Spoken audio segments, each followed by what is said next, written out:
Ja, hallo. Es gibt sehr viele Sachen hier in Köln, die kennt man meist nur vom Namen her. Ja, okay, am Dom war wahrscheinlich schon jeder, aber wer kennt denn zum Beispiel die Himmelssäule? Wer kennt denn zum Beispiel das Brauhaus in der Salzias? Und darüber hinaus, wer kennt denn die Geschichte dazu? Und das ist das, was wir in unserer Serie Monumente, Kultur und Personen Ihnen näher bringen wollen.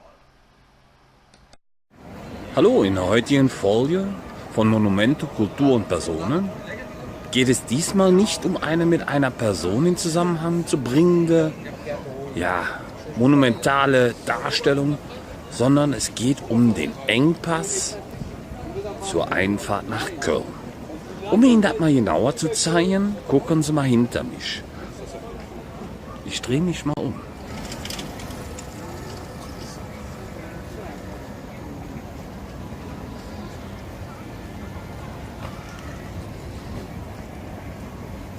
Ja, ich denke mir mal, auch Sie haben es bereits erkannt, wir sprechen heute von der Hohenzollernbrücke. Die Hohenzollernbrücke liegt auf Rheinstromkilometer 688,5. Sie wurde erbaut im Jahre 1907 und dieser Bau, der dauerte sozusagen bis 1911. Und das Bauwerk bestand ursprünglich aus 2 Eisenbahn- und einer Straßenbahnbrücke. Wurde leider im Krieg zerstört. Nach 1945 erfolgte der Wiederaufbau nur noch für die 2 Eisenbahnbrücken, die später um eine dritte auf der Nordseite ergänzt wurde. Als Ersatz für die entfallene Straßenbahnbrücke wurde an den äußeren Eisenbahnbrücken Geh- und Radwege aufgesetzt. Die Hohenzollernbrücke stellt mit dem benachbarten Bahnhof, sprich Hauptbahnhof, einen der wichtigsten Knotenpunkte im deutschen und europäischen Eisenbahnnetz dar. Das Bauwerk gehört als fester Bestandteil zum Stadtbild von Köln und dem Kölner Dom. Und wie oft sind wir nicht schon hierher gekommen, so wie die Lügter mit dem Zug, und haben einfach aus dem Fenster geguckt und haben gesagt, da ist er, der Dom. Das Bauwerk gilt zusammen mit dem Kölner Hauptbahnhof als zentraler Engpass im Schienenverkehr der Region Köln. An gleicher Stelle war im Jahre 1859 eine zweigleisige Dombrücke errichtet worden, die allerdings zu Beginn des 20. Jahrhunderts dem ständig durchfließenden Verkehr, damals waren das 4 Züge pro Tag, was wir heute in einer Minute haben, nicht mehr gewachsen. Also beschloss man, diese auszubauen, und die Planungsarbeiten für den Neubau wurden im Jahr 1906 beschlossen. Die Bauausführung der Hohenzollernbrücke erfolgte dann von 1907 bis 1911. Sie wurde dann durch Kaiser Wilhelm II. Eingeweiht. Die Brücke bestand aus 3 nebeneinanderliegenden Brückenteilen mit jeweils 3 Eisenfachwerkbögen, also Durchfahrtsöffnung, in Längsrichtung, zur Aufnahme von 4 Eisenbahngleisen und einer Straße.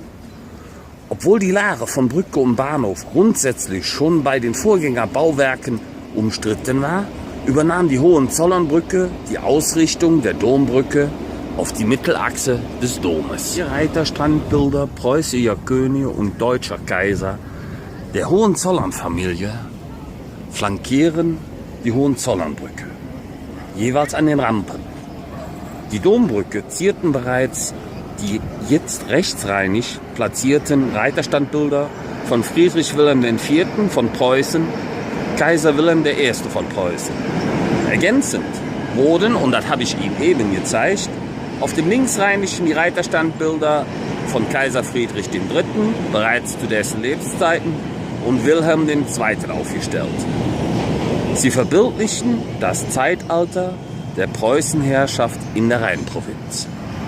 Im Zweiten Weltkrieg war die Hohenzollernbrücke eine der wichtigsten Transportbrücken Deutschlands, über die dementsprechend das ganze Kriegsmaterial, Personen und so weiter pro Tag hin und her gekarrt. Bei all den Angriffen wurde diese Brücke trotzdem nicht wesentlich beschädigt. Des Vorrückens der amerikanischen Truppen in die Innenstadt am 6. März 1945 wurden die Brückenpfeiler durch Pioniere der sich zurückziehenden deutschen Wehrmacht gesprengt.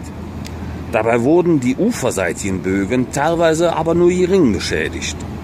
Zudem wurde die Brücke notdürftig benutzbar gemacht, also eine Art erstes Provisorium. Ab dem 8. Mai 1948 wurde diese dann dem Verkehr auch wieder übergeben. 1985 bis 89 wurden an der Nordseite 3 Brückenteile für weitere Eisenbahngleise angefügt. Und die Brückenpfeiler stillgerecht auf einer Breite von 29,5 Meter und das auf einer Länge von 409,19 Meter erweiterte. Ja, Sie haben recht, eine Sache fehlt noch. Weil es wäre nicht ein Bericht über die Hohenzollernbrücke, wenn wir die Liebesschlösser nicht erwähnen würden. Die Liebesschlösser bzw. die Tradition des Anbringens der Liebesschlösser ist aus Italien auch hier nach Köln geschwappt. Erstmals haben wohl italienische Liebespaare versucht, sich durch Anbringen eines Schlosses ewige Liebe zu schwören. Irgendwo an irgendeiner Brücke in Europa, wahrscheinlich als erstes in Italien. Um mit dem Verschließen des Schlosses einen Treueschwur zu bilden, der ewig halten sollte. Was man dann im Anschluss gemacht hat, sage ich Ihnen, wenn der Zug vorbei ist. Naja, auf jeden Fall finden seitdem Liebende immer mehr Brücken in ganz Europa, um sich doch zu verewigen und einen Schwur auf ihre große Liebe zu tun. Bisher gibt jedoch keine Untersuchung, ob Paare sich nach dem Ritual dann auch länger zusammengeschlossen haben, als es sonst auch getan wird. Wenn man sich das jetzt hier mal anguckt, scheint dieser Brauch ja irgendwie auch bei uns Kölnern Gefallen gefunden zu haben.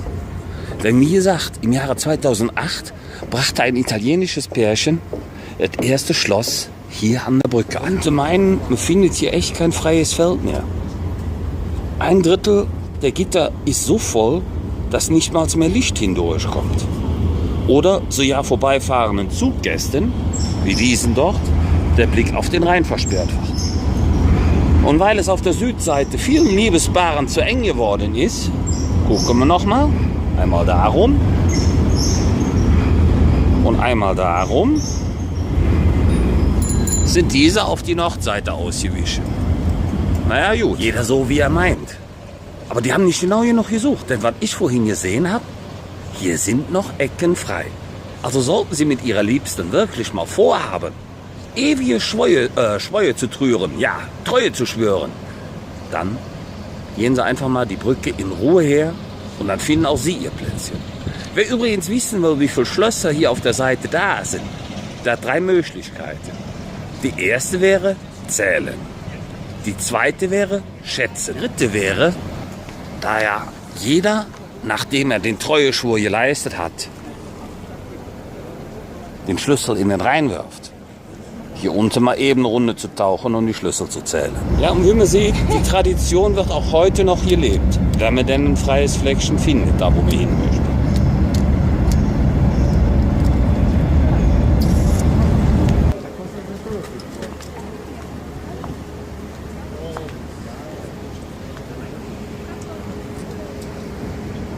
Liebesschlösser her oder hin. Mein Schatz und ich, wir haben kein Liebesschloss hier angebracht. Wir haben irgendwann mal darüber nachgedacht, als das so ziemlich in Mode war, und haben dann gesagt, was soll der Koi? Bei uns geht das auch so. Das hält jetzt schon seit über 18 Jahren und ich kann nur sagen, die Frau, die hat das richtig gemacht mit mir. Oder ich mit ihr, je nachdem wie man sieht. So, ja. Ich drehe mich mal um, vielleicht sieht man den Dom dann noch mal. So ein bisschen. Gehen wir mal hier rüber. Für das Abschlussbild, weil... Na, vorne sieht man auch nicht. Ist ja, da dahinter, das ist der Dom. Und mit dem Blick auf den Dom freue ich mich, dass Sie heute dabei waren. Hoffe, Sie haben ein bisschen was gelernt. Und ich freue mich ganz besonders, wenn ich Sie bald wieder begrüßen darf zu Monumente, Kultur und Personen.